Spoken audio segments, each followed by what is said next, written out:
You're a mean one, Mr. Grinch. Your heart's an empty hole. You're as cuddly as a cactus. I forgot some other words, Mr. Grinch. You're a pink banana with a greasy black peel. Hi guys, welcome back to the podcast.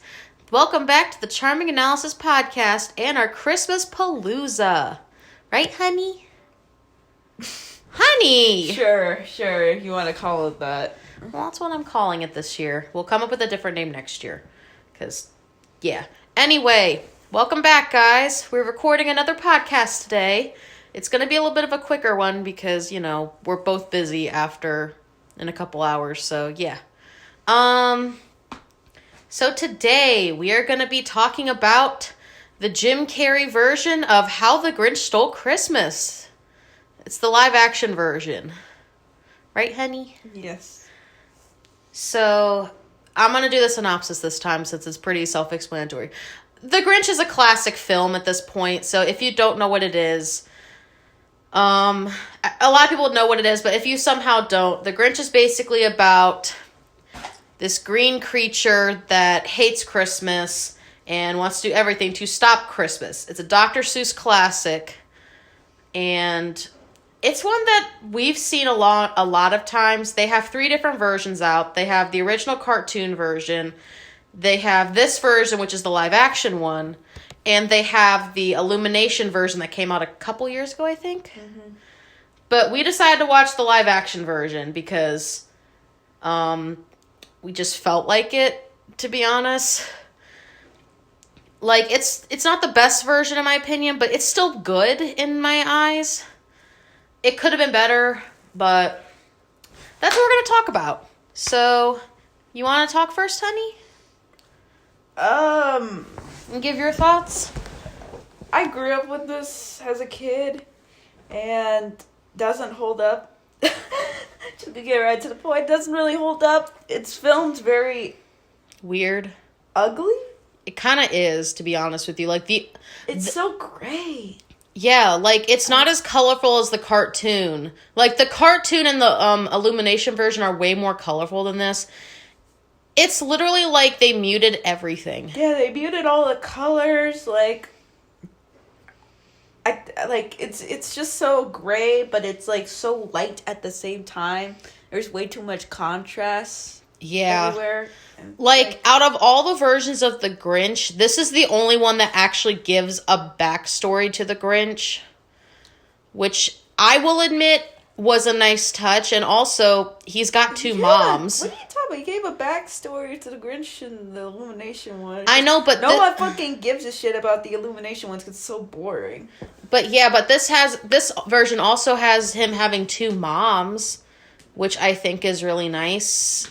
It gives some kind of like LGBT we don't even representation. Know if they're moms. There could be sisters, there could be aunts. Well, he was raised by 2 women. Let's just say that. I don't know if they're technically like wives or sisters or whatever, but it's nice to see like some kind of representation of some kind, because we don't really see 2. That's just so minuscule. Doesn't even honestly, the only reason why people still remember this is because it's a Dr. Seuss movie. It's the first live action Dr. Seuss movie, and really the only one. Jim Carrey is the fucking movie. Like most Christmas movies, they always have one actor that carries a whole fucking movie, and that's the whole reason why you remember it. But yeah, like, fun fact about the live-action movie. This is the second live-action movie. This and The Cat in the Hat are the only 2 live-action Dr. Seuss adaptations we have, because Dr. Seuss's wife didn't like either one. Well, The Cat in the Hat she hated more, I think, right?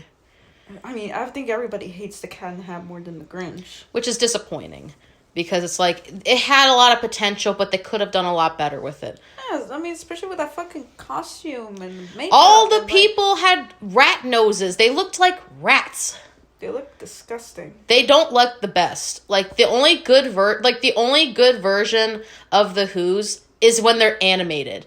You can't fuck up live action by making them look like how they do in this. Like, Literally the only good thing about this movie is Jim Carrey, and he does all the good expressions. He makes the Grinch likable, but to the point where he doesn't play it like the Grinch. He plays it like another character. Yeah, he doesn't. It's not the Grinch. It doesn't feel like the Grinch in a sense. Yeah. Even though he is technically the Grinch in this. But I mean, Jim Carrey's a very great character actor, and he does. Where he played another anime character, I would presume, The Mask. Yeah. Where he played that as his own thing. Here, he just kind of played it like, okay, well, I'm gonna just do funny. I'm just gonna do something to make, like, I'm just gonna bounce around and be goofy and weird and do say a bunch of silly shit, and it's like it works for something, not the Grinch. Yeah, like for The Mask, it works perfectly, but for the Grinch, no. Reserved and calculated. That's what makes him the Grinch. The Grinch. Yeah, like I do like that we had Jim Carrey in this. That's the only good thing about this movie. However, it doesn't really fit the character. If you're gonna do the Grinch, make him grumpy. Like, the Illumination version at least made him, like, more reserved. Even though... Not really. Well, more than this movie did. This one and the original... Like, the original and the Illumination one... I would argue that they didn't even do anything... Different? No, they didn't do anything really to, like, make... Like, those two movies, like, this live action one, the animated one, like anything like the cartoon. And I get it, but the thing about it is, if we had more variations of that was more like the cartoon, that acted more like the cartoon, I would let that slide. Yeah. But as of now, we only have two versions that people really know, and that's because the thing, they're so vastly different, and they're not even that good. So I can't say that they're like, I can't say either thing that they're good representations of the old really Dr. not. Seuss cartoon, or like, that their own thing, because being their own thing, it's like there's only two versions of it. If I would be more kinder to it if there's other versions of this where it was more like the cartoon, but there isn't. And therefore, like, I think, like, that book says, I think that still the original, not the cartoon, but the book. I really do think that the book does have something to say. Not about, like, this one wants to talk about consumerism, even though consumerism is prevalent. That book was so simplified as it get that any, like, representation talk of consumerism was just, like, muted at best. It was just more about, like, certain people during Christmas time. It was more about character than it was about any fucking message I wanted to bring out. Yeah. Even though Dr. Seuss was all about the message. But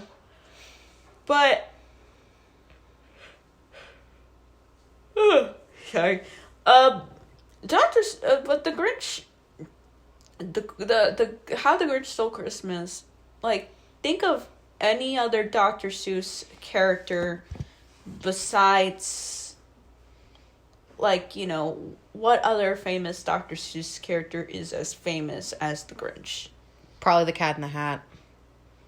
It's either him or the Cat in the Hat are probably, like, the most well-known. Like, the Lorax, Horde and Here's a Who, they're not really as well-known from what I can tell. Oh, I get that, but I mean, like, you associate the Grinch with Christmas, and you're immediately, that's like the most virtual holiday that there is. So, to me, he is the most popular Dr. Seuss character. That's true. Because of his association with the holiday. And to make it more about, like, the type of character that he is and what his goal is, I think solidifies that story a lot more. And to me, only the cartoon, like, the hand-drawn cartoon, never really did that. So honestly, yeah. Like, I think the cartoon was also animated by Mel Blanc, I believe.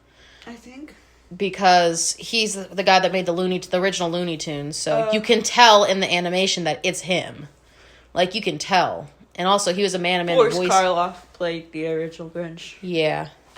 Like, the book version? No, the animated version. Oh, the original animated? Oh, okay. Yeah. Well, I think Mel Blanc did animate it, though. I believe. At least I think he did. Did he? Let me look. I have no clue. Let me look this up. I think he did, because it looks familiar. Let me see.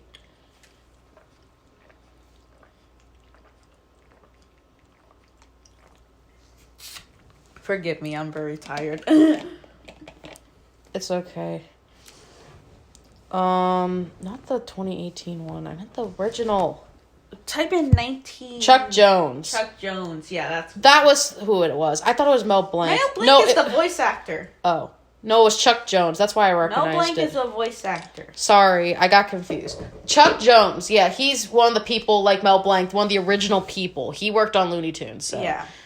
Chuck Jones, my bad, was the one that made it. My bad. But yeah, so I guess what is your out of all the adaptations you've seen, like we're mainly going to be talking about the live action one because that's one we just saw, but yeah, I guess out of all the adaptations, which is the best one in your opinion? The Chuck Jones one. The Chuck Jones one? Yeah. I agree. That's one's still the best one. It's gonna always be the fucking best one. I don't think you can top it because that's a 30-minute short at most. Yeah, well, these other ones are like hour long. Like it wasn't made for an hour and a half movie. It was really made for like a 30-minute special. Yeah. Look, if they're gonna remake The Grinch, even though they've already done like 2 other ones, you have to make it less than an hour, in my opinion. It has to be less than an hour. And if you're going to do it, stay as true to the book as possible. You can still do different stuff that's new.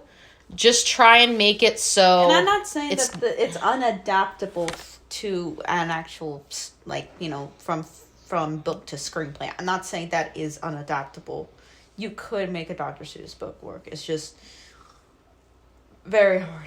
It really is. Especially, look. I mean, if fucking Cloudy with a Chance of Meatballs, I was 12 pages could do a movie on it? Then they can do it. I'll say one thing, though, before I ask the next question. If Dr. Seuss was still around, I feel like if they were going to do, a modern movie for this, they probably would have had his help with it. Example, with Charlie Brown, even though the original guy was dead, they had his, I think his son or something like that. They had one of his family members help along with the production, so it stayed true to the original story. Because that was one thing that the original creator of Charlie Brown wanted to do. If they were ever to make a movie of it, they wanted to have his intentions in it. You know what I mean? Mm-hmm.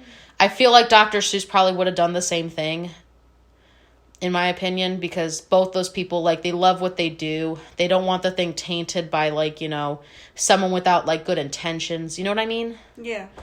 So, that's something I do honestly think would be possible if he was still alive today. I really do think that he would have wanted that for his books. I feel like any author would. In my opinion, I feel like the author, if they're going to make a movie or a film adaptation of their book, they should have a say in it, in my opinion. I feel like they should have some kind of say in it. I'm assuming he wasn't here. I know. To have any say in this, only for those cartoons. I know, but I mean not Dr. Seuss himself. I mean other creators in general. I feel like other book writers should have a say in what they do. Example. That was basically an example. But another example I can think of, let me think of a good example. I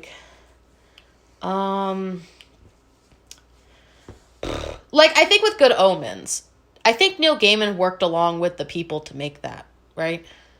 Neil Gaiman wrote the book with somebody else. Terry Pratchett. He co-wrote Good Omens with him. Yeah. So if anybody knew where to go from it would be him. Yeah, because Neil Gaiman was friends with him, so it's yeah, of course he had Full right to do with the book. I'm sure Dr. Seuss's wife had to deal with it as well. Yeah. It's if Dr. Seuss himself couldn't do it, the least they could have done was get the wife's input on it. That's what they should have done. Ask the family. Ask his illustrators. Just ask someone that he knows. Someone. That's what I feel like older films should do.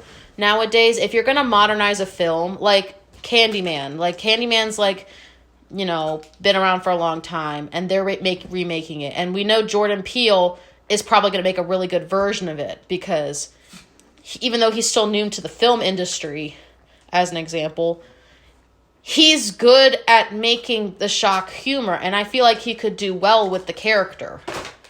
Shock horror. You know what I mean? But I think he could do well with the character.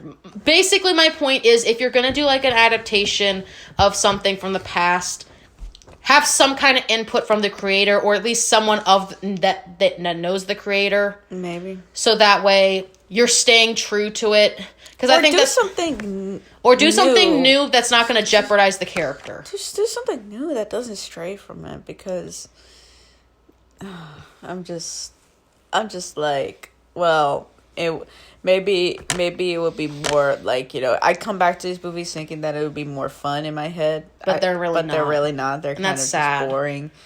I just, like, you know, I wish I could say, like, you know, the same thing. It's just, like, when you see something a million times, you kind of expect that. But there's certain movies where I, like, can watch over and over again. This one's, like, from my childhood, but, like, most of them I can't. And it's kind of disappointing. It's sad to think that these are, like, Christmas movies, or, like, you know, just movies you grow up with, because it makes you think that you were like a dumb person who liked dumb shit back in the day. Yeah. Okay, so another question I have to ask. What is something from this movie that you think that they did better than the original? What's one thing that you think they did better? I know there's not a lot, but what do you think they did better compared to the original movie? I can't think of anything, honestly. Do you think it was a lot worse, in a sense? Yeah. So, okay, so out of the 3 adaptations that they've done, what do you rank it from the best to the worst? Like, what do you rate the 3 movies? This is... Like, which is first, second, third, in your opinion? Not like the rating scale. This is the second worst or the best? Second best?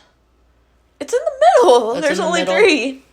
There's only 3. Illumination is the worst because that's boring. Honestly, I find that so boring and tedious. But it looks better looking. It looks better, but it looks too clean. Yeah. I fucking hate... Okay, at Illumination... Animation later. Right. Yeah, we'll do one later, at a later date, if you guys want to hear about that.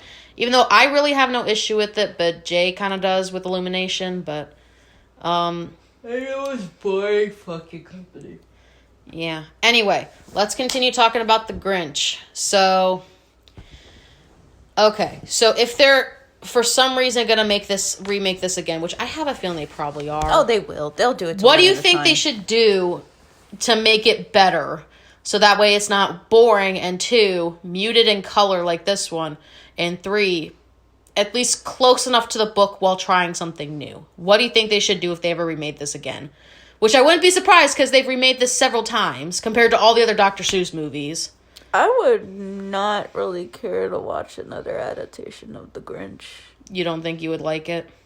I'm just tired of it. You just want some... Okay, would you rather have another Dr. Seuss one remade? Yeah, I would rather have another Dr. Seuss one. Do one on the Sneasels. Honestly, yeah. Like, they should... Do one on the Sneasels. Do one on, Fox and Socks. Fox and Socks. I like Fox and Socks. They should do it on, like, the lesser-known, like, Dr. Seuss one, so people can recognize it more. That's something I think they should definitely do. Or do an anthology. That, too! Do a fucking Dr. Seuss anthology. That would be better, honestly. That'd be great. I would love to see a Dr. Seuss film anthology. That would be nice. That would be. Like, I would enjoy that. That's something... Okay, people who like to do stuff with Dr. Seuss, please fucking do that. Do a fucking anthology. That would be so much better. And stay true to the material. Don't fuck it up. We're tired of our childhoods being fucked up. Like, please? You good, honey? Mm-hmm. Okay. So, because this is probably not going to be that long of a video, to be honest, because it's like an hour-long movie and it's the simplest plot ever. A lot of these Christmas ones are probably not going to be that long because it's a simple plot for most of them. So I guess, do you want to do the rating scale now? Sure. Okay, because okay, so I will say this before we do our rating scale. We do plan on doing 3 more episodes after this, and not today, but 3 more episodes, and then we'll be filming our end of the year podcast. So, first thing, we're going to be doing a video comparing the Christmas Carol, 4 different versions of the Christmas Carol. We're going to be trying to do, I think, the Looney Tunes one, the Muppets one, then the 2 Disney ones they did. The, what was it called again? Rotofilm? No, what's it? What's the one that they did with the Jim Carrey one for Disney? Jim Carrey's Christmas Carol. Yeah, that version and the Disney version, not the human one and the Mickey Mouse one. Mm-hmm. That's the ones we're going to, I think it's the Scrooge one. Those are the ones we're going to be comparing and contrasting. We're not doing a whole bunch of them because a lot of it's literally the same fucking thing. So we're just picking 4 versions and just comparing them. We're going to also do Claus, which is going to be a fun one, right, honey? We plan on doing Claus as a video, which I'm excited for doing, and so is Jay. We both really like Claus, so we're going to be talking about that one. And we're also going to talk about Annabelle's Wish and The Bears Who Saved Christmas. And that's pretty much the last 3 podcasts for the Christmas one we're going to do. Right, honey? Jay's just tired and stuff like that. But then after that, we'll be recording our end of the year podcast. And that's basically going to be the last video of the year for us. Right, baby? Mm-hmm. All right. You get to give your rating first because I know you're tired. So what do you give the Jim Carrey version of How the Grinch Stole Christmas? What do you give it out of 10? Be honest. I know you really want to give it a low rating. Come on, honey. You gotta 4.5. 4.5? Yep. Is it that bad? Yep. Okay. For me, I kind of give it like a 5 out of 10. It's like in the middle. It's not the best of the movies, but it's not the worst in my opinion. There's some stuff in it that I do like that they did differently than the other ones, but at the same time, if you're going to make a movie, make it colorful and stuff like that. Not like blinding your eyes colorful, but like make it not muted. If you're going to make a Christmas movie, make it not muted, because I will admit with Jay on this one, it was way too muted in my personal opinion. And just the way that they decide to, like, animate the humans. If you're gonna fucking do this, don't make it live action. Please don't. It's not gonna look good if it's live action. Unless you're doing it in a way that's not gonna make the characters look weird. Right? But yeah, I give it a 5 out of 10. I just put it in the middle because I'm basically indifferent about it. And Jay kind of gives it you said 4.5? Yep. Anyway, that's the end of the podcast. Sorry if it's kind of short, but there's really not much to talk about with this. But yeah, be on the lookout for our next podcast. And I'm Mari. I'm Jay. And we're out.